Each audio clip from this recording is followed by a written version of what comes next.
สวัสดีครับชุดนี้เป็นชุดหม้อสุดคุ้มจากหัวมาลายครบรอบ60ปีนะครับเป็นชุดที่ผมซื้อมาใช้เองนะล่าสุดผมจะเอามาแทนสินค้าจีนนะครับ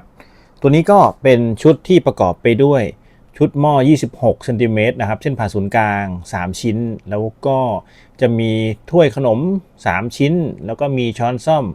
มีช้อนหัวมะลายใหญ่แล้วก็ช้อนหัวมะลายเล็กช้อนเล็กการ์ตูนนะครับเนี่ยครับทั้งชุดนี้เลยนะ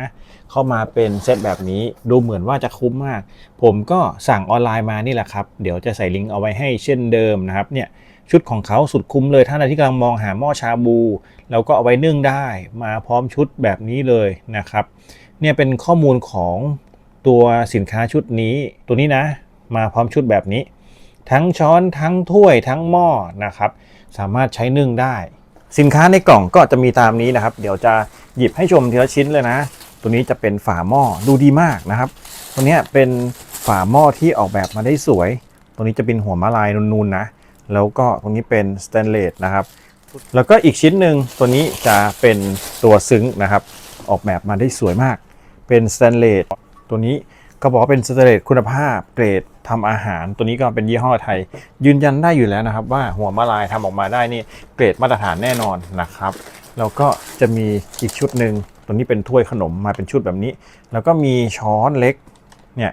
ช้อนสแตนเลสนะครับแล้วก็จะมีช้อนโต๊ะใหญ่โต๊ะเล็กนะครับเนี่ย2ชุด2ชิ้นนะแล้วก็ตัวนี้สุดท้ายจะเป็นหม้อครับหม้อขนาดเส้นผ่าศูนย์กลาง26เซนติเมตรนะครับข้อมูลเขาก็ตามนี้ครับเป็นชุดหม้อ Together 60 ปีนะครับเป็นชุดเลก้าไร้สนิม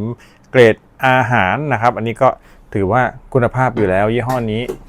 นี่คือส่วนประกอบทั้งหมดนะครับหม้อซึ้งแล้วก็จะมีช้อนส้อมอยู่ทั้งหมด12คู่นะครับแล้วก็จะมีช้อนเล็กจิ๋วๆเป็นช้อนโต๊ะจิ๋วนะดูน่ารักเลยนะครับเราก็จะมีช้อนโต๊ะไซส์กลางตัวนี้ไซส์ค่อนข้างถือว่าเล็กนะครับตัวนี้นะอย่างตัวเนี้ยเล็กๆนะครับแล้วก็มีช้อนโต๊ะไซส์มาตรฐานอันนี้ผมใช้บ่อยนะครับตัวนี้ก็ถือว่ามาครบครับช้อนตัวนี้ก็1โหล12อันนะครับ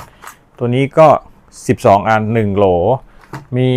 ถ้วยเล็กตัวนี้เหมือนจะเป็นถ้วยขนมนะเล็กๆเป็นสแตนเลสนะครับก็ถือว่าเยี่ยมเลยนี่ก็เป็นเซตครบรอบ60ปีของหัวมะลายที่เขาวางจำหน่ายอยู่นะครับสามารถลองเข้าไป